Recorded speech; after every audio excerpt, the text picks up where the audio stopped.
The grounds in the bottom of your French press this morning are worth more than the coffee you just drank. Not in calories. Not in caffeine. In what they do when you spread them in a thin, damp ring around the base of a tomato plant, or smolder a handful of them in a tin can on a patio table at dusk. Within about 40 minutes, the mosquitoes that were dive bombing your ankles last night are somewhere else. The ants that had a highway running across the concrete slab break formation. The aphids on the underside of your squash leaves stop multiplying. And the wasp that's been building a nest under your eaves loses interest in the corner it had picked out. The average American household throws away about 23 pounds of used coffee grounds a year. A small cafe throws away 200 pounds a week. Most of it goes into a landfill, where it does nothing for anyone.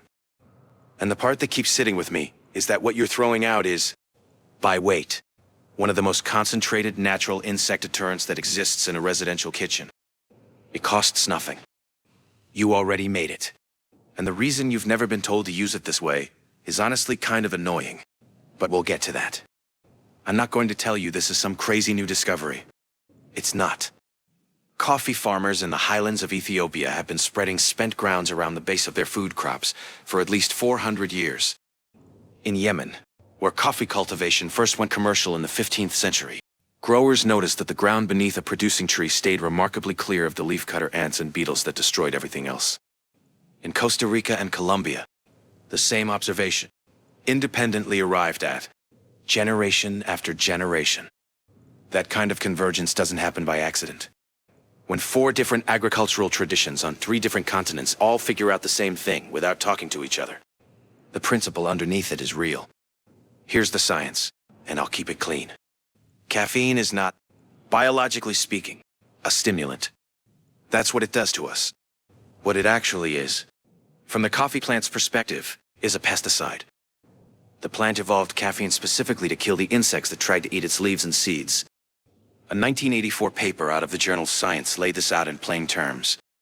Caffeine paralyzes the nervous system of most soft-bodied invertebrates at concentrations far lower than the dose in your morning cup. Beyond caffeine, coffee contains a family of compounds called diterpenes, specifically cafestol and caweol, which are released slowly as the grounds break down, and which interfere with the chemoreceptors that mosquitoes, gnats, and ants use to locate food and breeding sites. And then there's the aromatic plume, that dark, slightly bitter, slightly sweet smell of damp grounds, which masks the carbon dioxide signature your skin gives off. Mosquitoes find you by tracking carbon dioxide on a gradient. Coffee grounds break the gradient. You already know this, even if you've never thought about it. That smell when you tear open a fresh bag of beans and the entire kitchen fills up with it for about 10 seconds. That's volatile aromatic compounds escaping all at once. Those same compounds are still in the spent grounds, just locked in slower release form. The same way a cedar chest keeps moths out of your wool sweaters for decades without anyone refilling it. Plant chemistry, doing what plant chemistry has always done. Now, the title says 100 yards, and I want to be real with you about that. A single tin can of smoldering grounds on a picnic table is not going to clear a football field.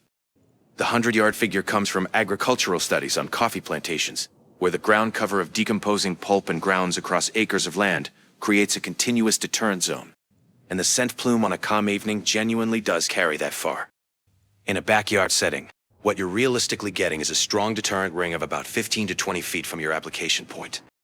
With the aromatic plume drifting further on, still air. That is still enormous. That is still the difference between eating dinner outside in July and giving up and going indoors by 7:30. The reason you've never heard about this from anyone who could actually help you is economics. The residential pest control industry in the United States is worth roughly $26 billion a year. The backyard bug spray and citronella candle segment alone is around $4 billion. A free byproduct that does 90% of what a $12 candle does is not something anyone in that supply chain has any incentive to put on a shelf. The grocery store would have to give it away. The pesticide aisle would shrink. There is no marketing budget for the thing your trash can is already full of. Let me walk you through what actually repels what. Because the grounds work differently on different insects, and it helps to know which lever you're pulling. Mosquitoes are repelled primarily by the aromatic plume and the carbon dioxide masking, which means for mosquitoes you want dry grounds, smoldering, ideally in a small metal container with the lid cracked. Ants are repelled by the caffeine residue itself, which disrupts their pheromone trails. So you want a continuous physical line of grounds about half an inch wide across the path they're using. Slugs and snails won't cross a dry grounds barrier because the texture lacerates their soft underside, and the caffeine is absorbed through their skin and kills them within hours. Aphids and mealybugs are deterred by a light top dressing of grounds around the base of the plant, where the nitrogen release in the bitter compounds make the host plant less attractive. Fleas dislike the smell intensely, and grounds worked into the topsoil of a dog's outdoor resting area reduce flea populations measurably within about 2 weeks.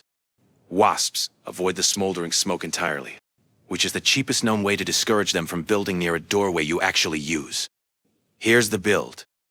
You need a 1-gallon plastic bucket with a lid, the kind that pickles or laundry detergent comes in. You need a small metal container with a lid. An empty tuna can with foil over the top works, but I prefer an old Altoids tin with a few holes punched in the lid. You need a wide, shallow plastic tray to dry the grounds on. That's it. Total cost if you don't already have these things, about $3 at a thrift store. Every morning, instead of dumping your grounds in the trash, dump them in the bucket. Once a week, spread them in a thin layer on the tray and set the tray somewhere warm and out of the rain. A sunny windowsill works. A garage shelf works. They need to dry until they crumble between your fingers without leaving a wet smudge, which usually takes 2 to 3 days depending on humidity. Once they're dry, you have 3 uses. For mosquito and wasp control on a patio, pack about 2 tablespoons into the metal tin, light the top corner with a match, and blow it out as soon as it catches. It should smolder, not burn, like incense. 1 tin lasts about 45 minutes and covers a seating area of roughly 10 feet across. For ants and slugs, lay a continuous line of dry grounds about half an inch wide across the entry point or around the plant you're protecting. For garden pest control, mix 1 part dry grounds to 4 parts soil and top dress around the base of vulnerable plants. Peppers, tomatoes, leafy greens, anything that aphids favor. Here's how I figured out this works, and I'll keep it honest. A few summers back, I had a back porch I couldn't sit on after 6 in the evening. The mosquitoes came up out of the low ground behind the house in a way that felt almost personal. I tried citronella candles, the $12 kind, 3 at a time. Marginal. I tried one of those clip-on fan diffusers. Nothing. I tried a bug zapper that cost $46 and killed exactly 1 moth and 0 mosquitoes in 3 weeks. I was at the point of just giving up on the porch entirely when I came across a footnote in an old agricultural extension bulletin from 1978 about coffee pulp being used as a mosquito larvicide in standing water. I had a bucket of grounds going for the compost pile already. I dried a handful on a paper plate in the microwave, packed them into a sardine can with the lid bent half open, and lit it. The smell was darker and richer than I expected, somewhere between a campfire and a coffee shop in winter. Within about 20 minutes, the porch was usable. Not bug-free. Usable. By the 3rd evening, I was eating dinner out there past sunset for the first time that summer, and I remember thinking how strange it was that the answer had been in the trash can the entire time. Here's the one thing people get wrong, and it's a big one. They take fresh, wet grounds straight from the coffee maker and dump them in a pile in the garden. And then they're confused when 2 weeks later they have a mold problem and a fungus gnat infestation worse than what they started with. Wet grounds piled thick are an open invitation to exactly the pests you're trying to repel. The grounds have to be either dried first or spread in a thin layer no more than a 1/4 inch deep where they can dry naturally. Piled and damp, they ferment. Spread and dry, they protect. That's the whole difference. One honest note, and I'm not going to pretend otherwise. Coffee grounds are a deterrent, not an exterminator. They don't create an invisible force field. A heavy rain washes the perimeter ring away, and you have to reapply every 5 to 7 days during wet weather. Every 2 weeks in dry. They will not stop an established hornet nest. That's a different problem requiring a different solution. They will not eliminate a serious termite or carpenter ant infestation in a structure. And if you have one, call somebody. What they do, reliably and cheaply, is reduce the population pressure of nuisance insects in the specific zones where you apply them. That is genuinely useful. It is not magic. The commercial version of what we're talking about. If you go down the pesticide aisle, costs between $12 and $30 per application. The natural mosquito repellent candles, the granular ant barriers, the organic slug deterrents.